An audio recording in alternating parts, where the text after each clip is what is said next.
Yeah, so one of the things that we're seeing is that utilizing new type of data sources, and in our case, obviously, data that reflects on the urban space, is allowing the parametric space to grow from the classic type of high severity, low frequency type of products like the natural catastrophe area to a more high frequency and low severity type of domain, which, at least in our perspective, right, it brings one of the main promises of what parametric is, which is effectively cutting all the costs, all the operational cost of dealing with the claim. And so working on type of perils, like Jan mentioned, that haven't been around in parametric, like crime, for example, as theft is a very high frequency and low severity type of an instrument. It can make a profound impact on how parametric and how carriers are actually cutting costs in areas that are very important for them, that happens on a very frequent basis. I think that on a non-parametric perspective, the level of granularity of the data that is being used for underwriting and for pricing is actually one of the main benefits that the new technology and the new realm that we're living in can actually impact the insurance industry, right? So when you're going down with the level of granularity into the personal related risk of each policy that you're writing, you can create an immense impact by understanding the true risk, providing the right coverages for it, and also provide the right mitigation tools that would help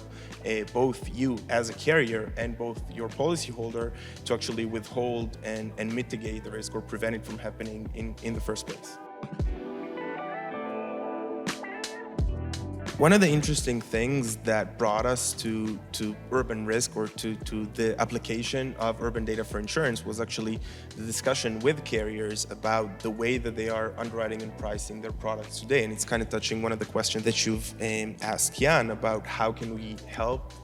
close the protection gap, right? So the current state of affair, the state of the art in terms of the geographical aspect, the geospatial aspect of risk analysis for carriers is being carried out for many of the perils on a zip code level, right? So Yuval is going to whatever type of carrier: hey guys, I want to insure my business, my supermarket. They would ask me for my address, and based on the zip code component, rate me for whatever.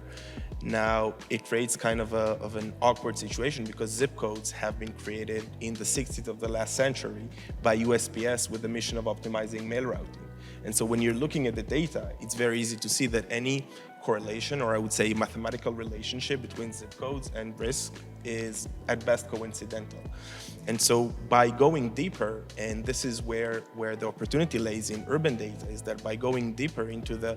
personal characteristics of a risk, you can not only understand price and underwrite risks better, but you can actually increase your market share in areas that are completely underinsured today, right? So think of those zip codes that are very badly rated, just because of the fact that there is an area of 3 blocks by 3 blocks that ruins the rating for the entire zip code. Now, a typical zip code in the US is an area of 150 blocks, so you'll have 140 other blocks that can be underwritten like that, with very good premiums that they are now being overlooked just because of the fact that the data, the level of granularity of the data that is being used, is very, very high, or very, very low, depends on how you're looking at it, right? So by understanding it, you can actually go and increase the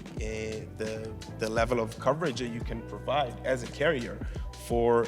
areas that are now effectively excluded from being insured. So I think that the opportunity, one of the interesting things about the opportunity in urban data, that it's not only goes for underwriting in terms of, like, deselecting risks, but it can actually increase your market share if you're looking at the data on a better perspective, right? On a more granular perspective.